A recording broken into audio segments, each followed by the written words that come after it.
particularly 2022. Reading from the previous debt report, the public debt, as it stands now, increases with the depreciation of the cedi. About 90% of the increase in our external debt was due to the cedi's depreciation, which is mainly outside the purview of the central bank or the Ministry of Finance.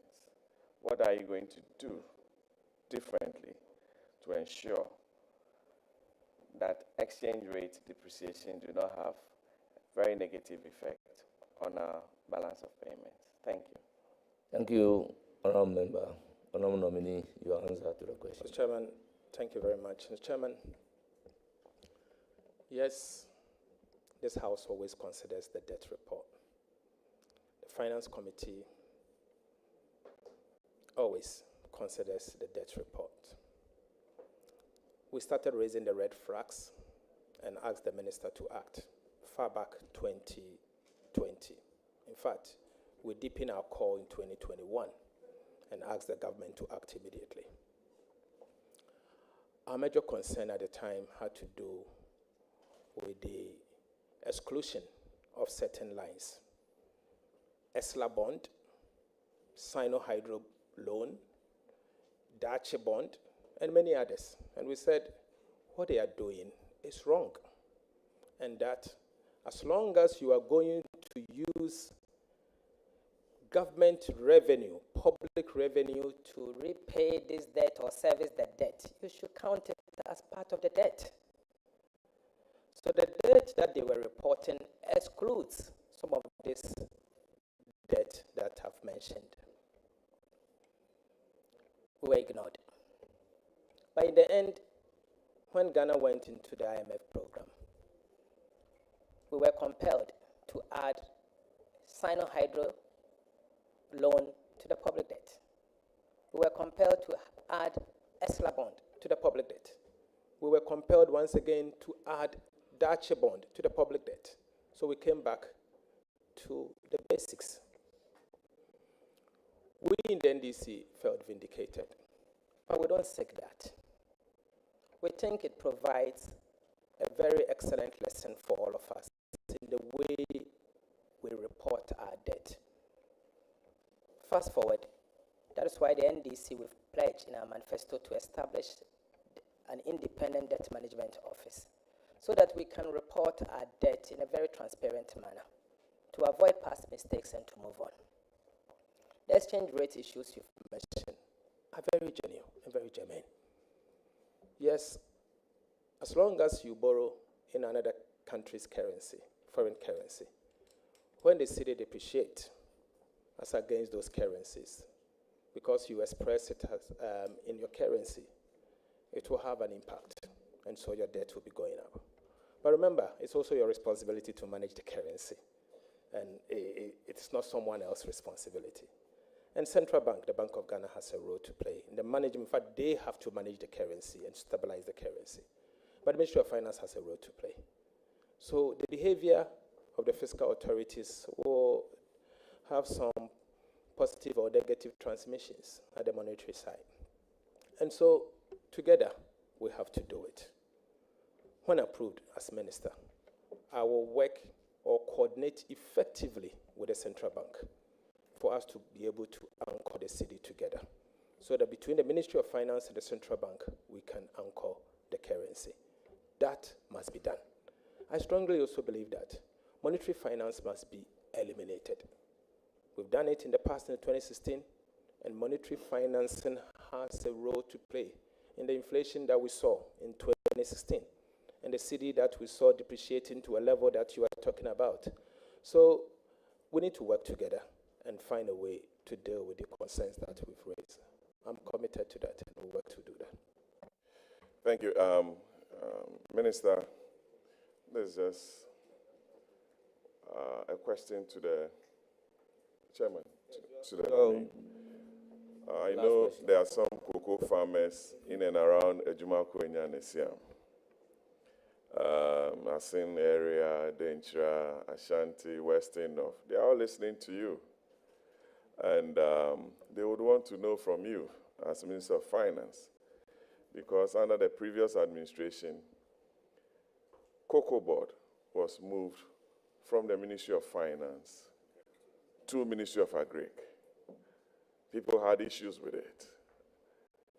They want to know from you, from a cocoa growing area, whether you are immediately going to increase, as promised, the producer price of cocoa to 6,000 Ghana cedis per bag, as promised. Thank you very much, and I wish you the very best, Ato. Thank you, Mr. Chairman. Mr. Chairman. Go ahead, please go ahead. Mr. Chairman, as we speak, the chairman of the Producer Price Review Committee is the Minister for Agriculture and not the Minister for Finance. The government changed the position. In fact, President Akufo-Addo brought a bill to the House for us to consider and change it. Until that changes, I will not be the chair of the Producer Price Review Committee for me to commit. But what I can say is that, you know my passion with cocoa.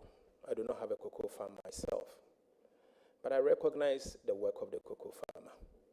And I have fondly spoken about cocoa, and everyone knows that. I think the cocoa farmer must be prioritized. One of the reasons why our cocoa is going down is that we are not paying the cocoa farmer a fair price. As a result, there are no incentives for the cocoa farmer to cultivate cocoa. And our volumes are dwindling from almost 1 million metric ton to 400 and something thousand metric ton. Today, we are second largest producer of cocoa. Ecuador is fast approaching, and if care is not taken, Ecuador will overtake us. Cocoa has supported Ghana's economy over the years. I think it's about time that we pay attention to the cocoa sector by giving fair price to the cocoa farmer and revamp the industry. As minister, obviously, as Minister of Finance, when approved, I will work with the Ghana Cocoa Board as a rare sector active player to revitalize the cocoa sector, but at the same time paying attention to what the cocoa farmer gets, because we need to incentivize them, we need to encourage them for them to be able to cultivate the cocoa, and for them to be able to also be encouraged to stay within the sector. Remember, the cocoa industry is more or less the largest single employer of Ghana's economy. And it cuts across how many regions in our country. Almost half of this country produces cocoa. So don't overlook cocoa, and we will not overlook cocoa. Minister, thank you very much. Just to give you some information, yes, that committee is co-chaired by the Minister of Finance and the Minister. So you have a voice. Right from the word go, you have a voice. So that even empowers me stronger. Thank you very much. And my passion will always come to play. Thank you. It's now the turn of Honorable Governor Kuamieugene, the Majority Chief Whip. Chairman, thank you. I also want to take the opportunity to congratulate my boss, the Majority Leader, Honorable Ato Forson. Working with you as your whip, I have no doubt you are cut for this job. You are a personality determined to achieve results, and you are selfless, and you love your country. I believe with you in the chair, you will be able to drive, on behalf of the President, the economic reset that we all desire as a people of this country. Chair, I have an observation. I haven't served long enough on this committee, but I have this to say. This is the longest vetting of a leader since I entered Parliament. Though my very good friend, the respected Minority Leader, made the point that there's a convention that leaders are vetted differently. And I was here when even the Deputy Majority Whip at the time, Honorable Lydia Alassane, was vetted. That rule even applied to her as a deputy whip. We are approaching 3 hours of vetting. There's a perception that these things only apply when our colleague NPP are at the receiving end, i.e., when they need to benefit, these rules apply. And we on the NDC side follow through. Let this just be on the record that one day, if a leader gets vetted 3 hours, 4 hours, it wouldn't be that, oh, because it's NPP or NDC, but you have actually set the precedent. Let me go to another observation. My very respected leader, I know he knows his numbers, and he actually goes not only read Hansards, but actually watch videos of proceedings in Parliament. And we all learn from him sometimes. Though I came to Parliament with him, his premium on details are correct. In his, what I call the press, using this platform for a press conference initially, he spoke about a lot of things. One of the important things he spoke about was the communication from His Excellency the President to this House, where he suggested that at Order 65-1 says that that type of letter should be signed by the President, Vice President, or a minister designated by the President. And he took issues with Dr. Kalisu signing that letter. I have here in my hands a letter dated 21st January 2021. And this letter communicates President Akufo-Addo's nominees for ministerial and regional ministerial designate. And guess what? The person who signed this letter is not even the President's Executive Secretary, but somebody called Honorable Eugene Ayine, Acting Director of Communication, Office of the President. So whilst I agree with you that, yes, address to the Speaker, the thing says it's all here. I'll hand it over to you. So what I'm saying is that I agree with him that Order 65-1 should be adhered to. But the point is that this is nothing new in this House. Indeed, the Executive Secretary of the President has communicated to this House appointing people to authority under that same thing. So just for the records. Honorable Dr. Ato Forson, I have just one question for you. And this question is regarding a payment of $53 million towards a supposed cathedral project, which was a commitment of the former president to his God. As we speak, the $53 million has been paid. The result is a big hole not far from here. We also know that the payment was made through the Ministry of Finance. My question to you is, having knowledge that the $53 million could have paid for 3 completed Agenda 111 district hospitals, could have paid for 1,220 6-unit classroom blocks, could have paid for 1,050 cheap compounds, could have paid at least 299,000 teachers, and actually could have bought 9,000 cutlasses for farmers. Will you promise that when you are approved by this House and then subsequently by the House, you would set up an investigation as to whether this payment was legitimate, and if possible, retrieve this money so that we can buy the 9,000 cutlasses for the farmers, actually build 1,050 chip compounds and 1,200 6-unit classroom blocks. Hopefully, Adaklu will get some of the 6-unit classroom blocks because we still have schools under trade. Will you make a commitment to make sure that this $53 million, which many Ghanaians believe was a waste, would become something that can benefit the ordinary people of this country? Thank you very much.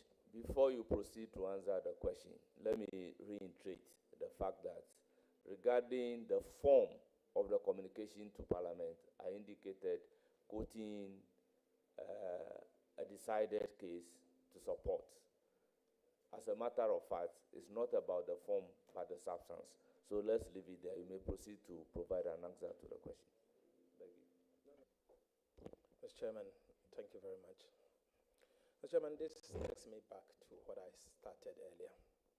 The quality of expenditure matter. You see, and I've said earlier on that there was the need for us to cut the waste. This is one of the waste that I refer to. And learning from past mistakes, we don't need to repeat this. As to whether we'll investigate it or not, the Ministry of Finance do not have investigative power. It is the government, and based on the government agenda to investigate. I attend the Office of the Attorney General and the newly established ORA. So, Mr. Chairman, let me put it this way. There are bitter lessons we have to learn from some of these expenditures and what it has done to all of us as a country and what we have gone through together. Because in the end, we ended up borrowing, and we borrowed into an unsustainable pit to the extent that we had to give domestic bondholders haircuts, including Euro bondholders. So we have to learn from it. And I've said that we need to identify some of these kind of expenditures. You are now aware of this one, but maybe there are a lot more that we are not aware of. Can we identify some of them? Can we pledge together, the political class, the governing class, not to continue some of these things and allow the private sector to deal with some of these things concerned? So I'll leave that here and urge you that I will work with yourselves to identify some of these wasteful expenditures and cut them appropriately. Let's cut the waste together. Thank you very much. Chairman, thank you for the opportunity. Chairman, my respected colleague Kwameeugene made reference to an earlier observation made by me in respect of the communication from the Secretary to the President to the House. He did suggest that there is precedence and that in January 2021, specifically 21st of January 2021, a communication from the presidency was signed by Eugene Ayine, Acting Director of Communication, informing the Speaker of some nominees, and that to him is a precedence. I humbly beg to disagree with him on his own evidence. The letter he referred to is rather a press release, not a letter to the Speaker. And for his own record, it's titled "For Immediate Release, President Akufo-Addo's nominees for ministerial and regional ministers designate." The President of the Republic, Nana Addo Dankwa Akufo-Addo, has submitted to Parliament for prior approval through the Speaker, Right Honorable Alban Sumana Kingsford Bagbin, the names of the following persons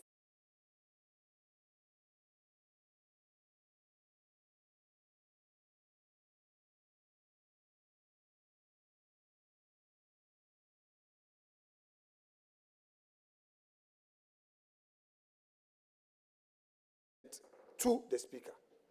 This is a press release. And if you want me to read the conclusion, I will. President Akufo-Addo is hopeful that Parliament will see to the prompt approval of his nominees so that they can assist in the delivery of his mandate for a second term in office. This is the press release. And in fact, our colleague Ofosu Kwachi, as the acting spokesperson for the President, has actually also released a statement in respect of the nominees that got to Parliament. So I'm saying that, get the fact right, Eugene Ayine, for records, never wrote to Parliament. And that was not what I was referring to. I referred to the letter from the Secretary in any event, I relied on the rules of the House. So please, Eugene never wrote to us, and I did not mislead the public, neither did I quote the wrong law, or neither was I suggesting that there was no such precedent and that this is something that, I got wrong. I couldn't have gotten it wrong, with respect, sir. Yes, Leader, the point well noted. Do you have a further question? Yes, I think I was just reinforcing the point he made because the orders are clear that such communication should be signed by the president, the vice president, and I agree with you. So I'm just saying that because I know that the president's executive secretary have communicated to this house on a number of occasions. But as the chair directed, we'll leave it there. Leader, the people of Adaklu have heard a lot about the debt of this country. We have heard you say sometimes if we were to share the debt, my auntie Peace, would have to pay 20,000 Ghana cedi as part of our debt. But so far, I've not heard you speak about, in your view, going through the transition, how much does this country owe now? What was it in 2016? And what is it now? And how much my auntie is supposed to pay? If we were asked to pay that money, everybody is supposed to pay today. Thank you very much for your question. How much do we owe now? What was it in 2016? Mr. Chairman, please go ahead with your answer. Mr. Chairman, the NDR debt numbers has not been finalized. And I would wish to wait for us to finalize NDR numbers.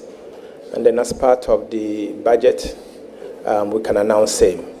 And maybe His Excellency the President, during his State of the Nation address, will have to announce those accurate data.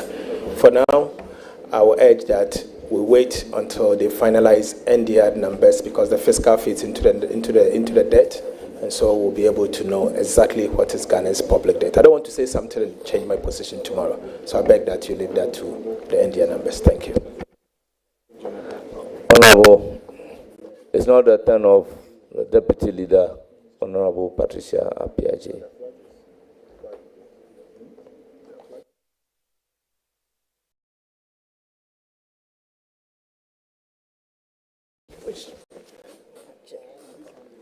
Thank you very much, Mr. Chairman.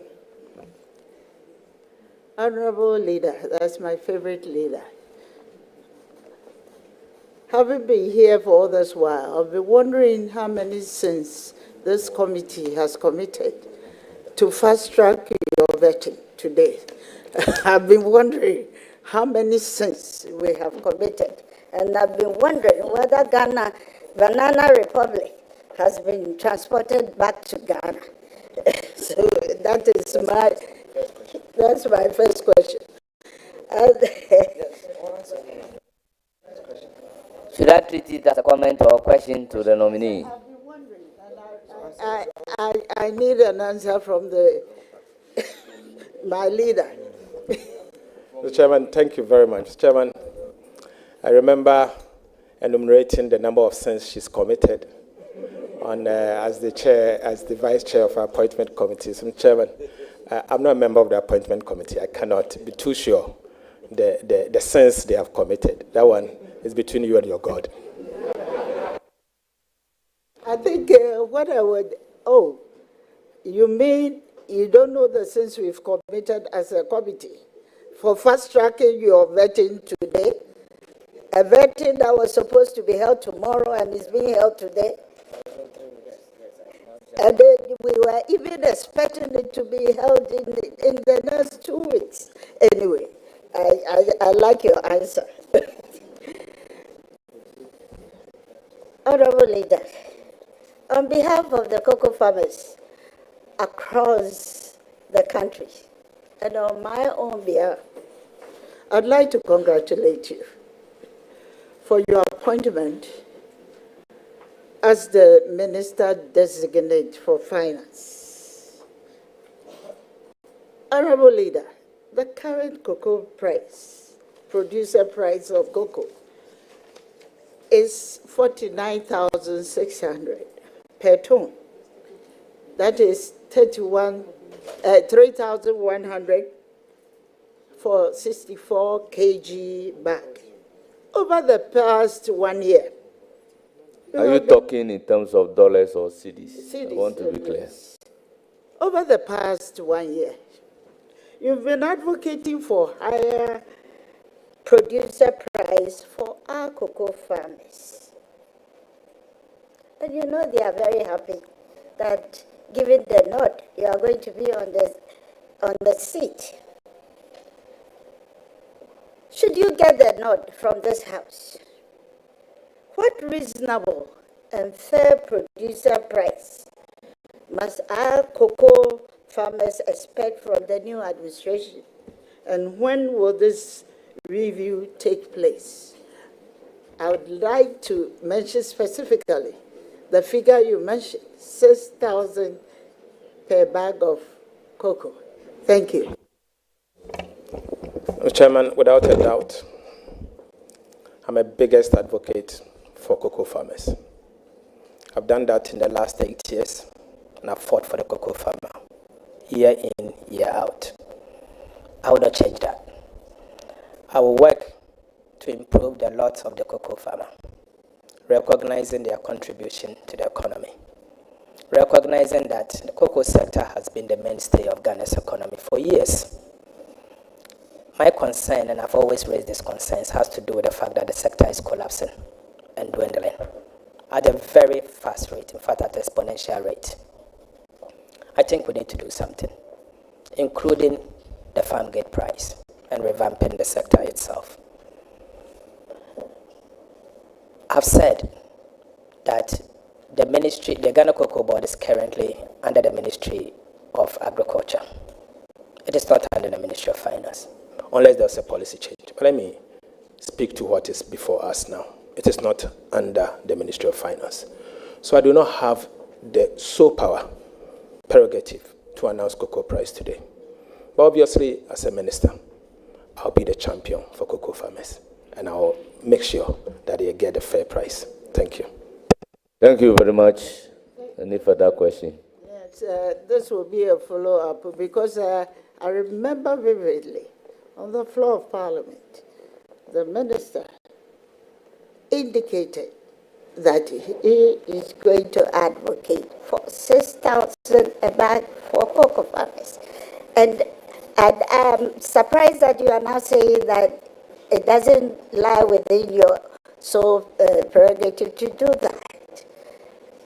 You were emphatic to do that. So should we demand that from you, that farmers are listening? Chairman, thank you very much. I don't think this is one of the sins that I enumerated, but I said I will advocate. And I've said that I will not change my position. I can certainly change. Thank you very much. Another question, please. Right. Thank you very much. Honorable Member, with the growing population of young people entering the workforce each year, what is your plan to address youth unemployment? And may I continue by asking if you could outline any specific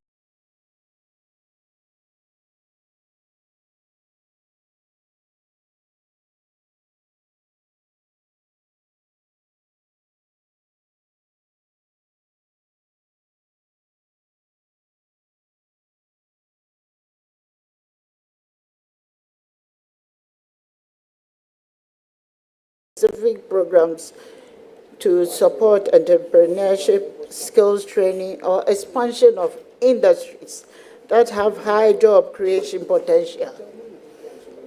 Thank you. Thank you. Any program to support entrepreneurship Chairman, and innovation? As a government, our job creation measures have been announced as part of our manifesto. As a minister, my responsibility is to mobilize the needed resources In consultation with Cabinet, I will have to allocate them effectively to the sectors that will create employment and for them to be able to create jobs. When we talk about jobs, Mr. Chairman, and what you said, we've announced our 24-hour economy. And I strongly believe that Ghana has the huge potential of increasing our GDP with the same resources and the same human resource. That in itself will create enough jobs. Jobs that will be able to cater for our teeming youth. But in the meantime, what you said about skill training and all, His Excellency the President, President Mahama, and the manifesto of the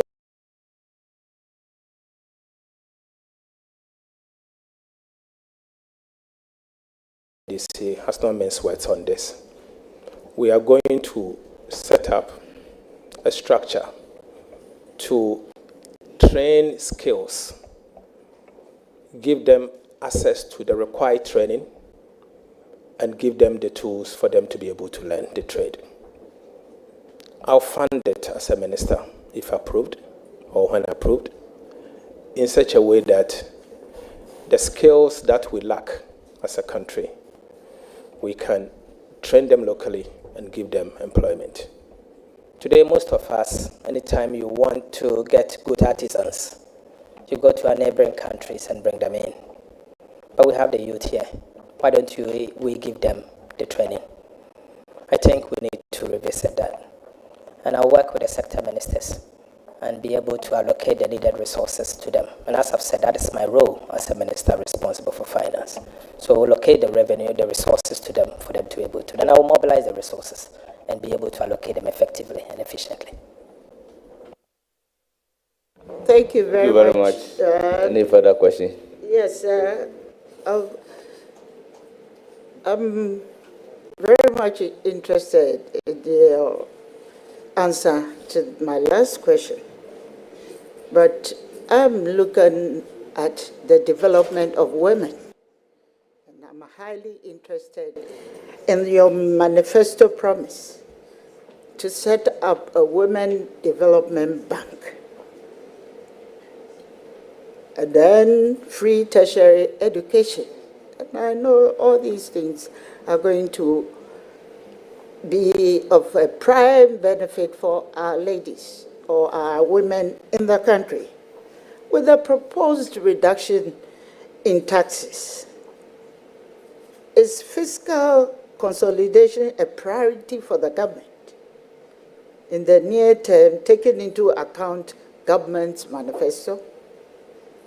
Thank you. Honorable nominee. Thank you. Chairman, fiscal consolidation is not only a priority, but we will front load it. We will front load it carefully. At the same time, we will signal to the investor community strongly that fiscal consolidation is not only a priority, but we will front load it in a way, at the same time, not ignoring the impact on growth and protecting the vulnerable. So that, I can assure you, it is a priority. We have an option to rationalize some of these expenditures. And so it's a matter of switching and rationalizing. So it doesn't mean the flagship we've announced as part of our manifesto does not mean we are going to increase expenditure. That is not what it means. It's a priority of government, and we'll do just that. Thank you for your answer. Any more questions? Yes, I will have my last contribution. Question or contribution? Question, a follow-up question to the statement made or the question put in by Dr. Boakum. Honorable, you agree that data for end of year usually is validated on the first quarter of the ensuing year. So all data presented during the budget reading in November are provisional. How then do you say that data presented in 2017 and 2018. Knowing that they are provisional, you term it as inaccurate. Thank you. Thank you very much. What did you say? Those data is provisional, though, Mr. but Chairman, inaccurate. that is exactly my point. The Honorable Gideon Boakon made reference to a particular data point and said that I was inaccurate. I had said this in 2019, and I said it at the time that the government had published accurate data. I said it at the time that the IMF, at the time, and remember, Ghana was in an IMF program, had gone to their board to present to their board and their final numbers. Mr. Chairman, I did not lie. I said what I believe was the fact. In fact, subsequent data from the Ministry of Finance has confirmed that I was overly generous, and then the fiscal data was even below what I had announced. I had announced 7.8, and that they had revised it downwards to 6.3. Mr. Chairman, I did not receive, I did not cook these numbers. This was given to me by the Ministry of Finance this morning. And so, this is what I mean. Data, obviously, is maybe preliminary until finally determined at the end of the year. And that's why I've been careful not to announce any NDR numbers. But that is what it is. And you know, in Parliament, you have to debate. You have to debate data, and you debate that appropriately. Thank you very much. The question well answered. Any more questions? We'll now... Just to wish the Honorable Member, my favorite friend, very well. Thank you very much. Honorable Dr. Gideon Boako, you are not even a member of the committee. So why are you raising your hand? It appears I'm overindulging you. No. Honorable Boa, your turn. Thank you, Chairman. Thank you very much. Chairman, thank you very much. Chairman, with respect. Chairman, let me say that. Chairman, you have. With the greatest respect. Chairman. No, don't. Let me. Chairman, I need to come in on this. But the chairman has recognized me unless he changes his mind. Honorable Minority Leader, I recognize Honorable Boa. Chairman, I'm in for a point of order. Chairman, point of order. Chairman, let's deal with this before. Thank you, Chairman. Chairman, let's deal with this. Honorable Afenyamakins, Chairman, let's deal with this. Respect the chair. Let's deal with this before we. Respect the chair. Chairman, let's deal with this. Please respect the chair. I have recognized Amaboa. And I have. Thereafter, I can give you the floor. Chairman. Honorable Minority Leader. Chairman. Honorable Minority Leader, I have recognized Honorable Amaboa, the Deputy Majority Leader. I will give you the floor thereafter. Chairman, with the greatest respect. Chairman, let me go ahead. Chairman, with the greatest respect. Honorable Kessel, Chairman, with the greatest respect to congratulations. You. Please, let's deal with this very, very proud so of that after that we entered you consistently raise your voice 2009 on my colleagues. Mr. Chairman, you consistently raise your voice on my colleagues. The way you address them, please the way you address my colleagues, respect the chair. Does not go in accord with what we all have agreed on, to extend to each other that this is my fourth time of humbly pleading with you and craving your indulgence. I understand that you may have a high-pitched voice. However, I will plead with you. The way you came across as shouting on him, it happened in Honorable Abina Osaya Sari. You did it to Honorable Samia Wuku, and it's happening. I'm only pleading with you that in all humility, please, perhaps you did not intend that. And I'm here. If you feel that any of my colleagues is doing something or there's something that is not acceptable, we can work together. But the way very well, you did it, I'm pleading with you. Point well made. Please, Chair. But, Honorable Leader, with all due respect, I indulge non-members of the committee to ask a question contrary to the practice and the procedure of this particular committee. Therefore, I do not expect any non-member, after exhausting that right, to be craving to ask more questions. I think we should conduct the business in a very orderly manner. So, Honorable Amabua, your turn. Chairman, let me say that the only reason why I yielded to Honorable Afenyomak is not because he's macho than anybody here, but because I respect this parliament and I respect the chair. Honorable Deputy Majority Leader, proceed to ask your question. I respect the chair. Proceed to ask Chairman, your question. I'm going to ask my question. Let me put it on record. That, Chairman, you've been very kind to the minority today. And I've been here for a long time. And, Chairman, this extension of courtesies never happened when we were in the minority. Under the former chairman of the appointment committee, Honorable Ose Owusu. It never happened.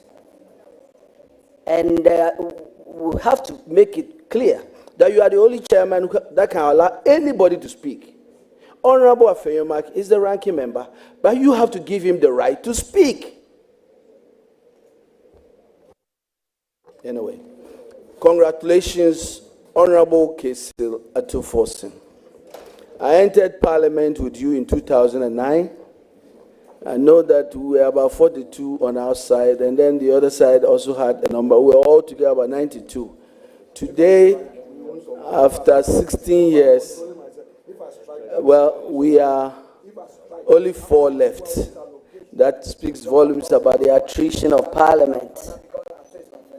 But I am very, very, very proud of you. So if I say I know you very well, I know you very well. You are a man of complete integrity, and you speak with data and facts. And I am very, very confident that that's exactly what you do. I'm very proud of your performance today, and I think you've calmed the nerves of the people of Ghana and given them the assurance that you are going to really the finance ministry to success. So, my respected leader, I must also congratulate you on behalf of our colleague. You, as minority leader, will be remembered as the leader that in the last 2 years led the minority from 137 to 188 seats. Congratulations. So I'll go straight to my question.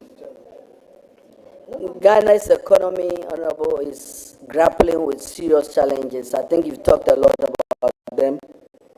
There are GDP issues, inflation, and high unemployment. And so my question is, as the Minister of Finance, what will be your top priorities to address these challenges? Mr. Chairman, thank you very much. Mr. Chairman, let me also thank His Excellency the President for the honor done me, and my party, the NDC, again, for giving me such an opportunity to serve Ghana in such a high position, in a position of trust. I come to this position very well prepared. I have 16 years experience in public service. After some years